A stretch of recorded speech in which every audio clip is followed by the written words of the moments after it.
Pascal Boniface, bonjour. Bonjour. Vous êtes le directeur de l'IRIS et spécialiste notamment de la géopolitique des sports. Vous êtes notre invité. Merci d'être avec nous sur Midi 1. Je vous pose la question, mais je me doute de la réponse. Est-ce que vous avez regardé le match entre les Lions de l'Atlas, le Maroc face aux Espagnols?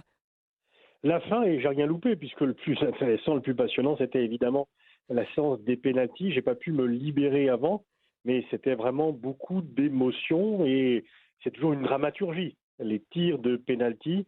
Mais quand ça se termine bien pour l'équipe que vous soutenez, c'est une dramaturgie agréable. C'est une dramaturgie. Est-ce que c'était une surprise, les Marocains, les Lions de l'Atlas, petits poussés de ce mondial, et puis finalement cette qualification historique pour le Maroc? Oui, d'autant plus qu'il faut se rappeler que l'Espagne avait atomisé le Costa Rica lors du premier match, qu'on le présentait un peu comme l'un des favoris de cette compétition, avec une nouvelle génération talentueuse, une maîtrise du ballon.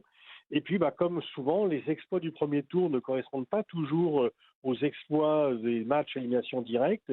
Et puis, voilà, les Marocains ont obtenu les prolongations, ce qui était déjà un exploit. Et ensuite, on sait qu'il y a une part aussi un peu de chance dans les tirs au pénalty, mais gagner avec une telle marge, il faut noter que c'est quand même plutôt rare. Il y a une part de chance, ça c'est évident, mais il faut quand même le ressouligner. Invaincus depuis le début de la compétition, les Lions de l'Atlas qui ont carrément terminé en tête de leur groupe, du groupe F. Oui, qui était un groupe qui n'était pas facile, avec quand même la Belgique, demi-finaliste de la dernière Coupe du Monde, la Croatie, finaliste de la Coupe du Monde. Donc c'est un match où déjà le fait de sortir de cette poule qui était quand même compliquée était déjà un exploit. Le fait de parvenir en quart et avec des perspectives. Et j'espère qu'on assistera à une très belle demi-finale France-Maroc le 14 décembre. Oui, ça c'est vrai, c'est ce qui revient le plus. Et nous ici aussi à Médien, évidemment, c'est ce qu'on attend tous avec impatience. On y croit.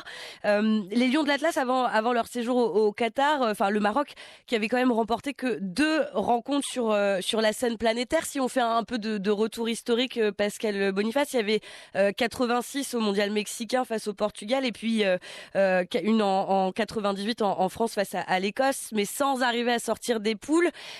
Qu'est-ce que ça dit de ces équipes qu'on n'attendait pas forcément? Qu'est-ce que ça dit de ces équipes africaines, arabes? Effectivement, il est rare qu'une équipe africaine arrive en quart de finale. Ce n'est que la quatrième fois seulement dans l'histoire de la Coupe du Monde, avec chaque fois des exploits. Le Cameroun qui bat l'Argentine, tenante du titre, le Sénégal qui bat la France, tenante du titre en 2002. Et donc, c'est aussi la force des. Voilà, le football, c'est à la fois des individus et un collectif. Et la force de l'équipe du Maroc, c'est que les individus se mettent au service du collectif. Il faut également saluer le travail du sélectionneur qui a fédéré, qui a rendu l'énergie à ce groupe et donc auquel finalement tous les espoirs sont permis pour aller encore un peu plus loin dans la compétition et là du coup faire vraiment une première historique pour un pays africain, atteindre les demi-finales. Est-ce que c'est ce qu'il faut retenir? Alors c'est pas fini la Coupe du Monde, mais est-ce que c'est ce qu'il faudrait retenir notamment de ce mondial, ce football africain qui arrive en force? Oui, effectivement, et puis même s'il y a des difficultés pour certaines équipes, que le Sénégal a été éliminé, mais on voit aussi que cette année, pour la première fois dans l'histoire, tous les continents ont été représentés en huitième de finale. Ce n'était jamais survenu auparavant, et donc on voit qu'il y a aussi une multipolarisation dans le domaine du sport. Mm. Le Maroc, enfin les Lions de l'Atlas qui bousculent un peu l'ordre mondial et qui créent l'espoir pour tout un continent, l'espoir pour l'Afrique. Oui, effectivement, et ce que l'on voit, c'est que l'équipe de Maroc est devenue l'équipe de tout le monde arabe. Mm. Et que, quelles que soient les nationalités, y compris des supporters algériens, avec lesquels les relations ne sont pas toujours faciles, soutiennent le public qui est au Qatar. Et donc là, le Maroc représente tous les espoirs du monde arabe. Il y a une unité du monde arabe.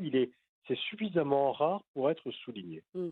Est-ce que ça sera peut-être ma dernière question, mais vous en avez parlé un peu. C'est tous les continents sont représentés. On a l'impression que cette dernière décennie, le football, c'était toujours un peu prévu d'avance. En tout cas, les mêmes équipes, les mêmes nations en tête. Là, ces invités surprises, ça dit quoi en fait du monde d'aujourd'hui? Non, il y a toujours eu des invités surprises dans toutes les éditions. Ça a toujours été le cas. Mais là, on voit que c'est pas seulement des petites équipes de grands continents. C'est Vraiment, là, tout le monde est représenté. Après, est-ce que cela suffira pour que le prochain vainqueur soit un pays qui n'a encore jamais gagné la Coupe du Monde? On le verra. Mais c'est vrai que pour arriver au stade des finales et de demi-finales, il y a toujours une oligarchie footballistique qui existe. Dernière question, mais vous avez, vous, déjà vos pronostics pour la fin de ce mondial? Vous avez une petite idée, Non, des envies? je ne fais jamais de pronostic parce Vous restez que prudent? Vous laissez. voilà, parce que c'est un peu par superstition et puis pour garder le goût de l'excitation quand le match commence. Merci beaucoup, Pascal Boniface, d'avoir répondu à mes questions. Merci à vous.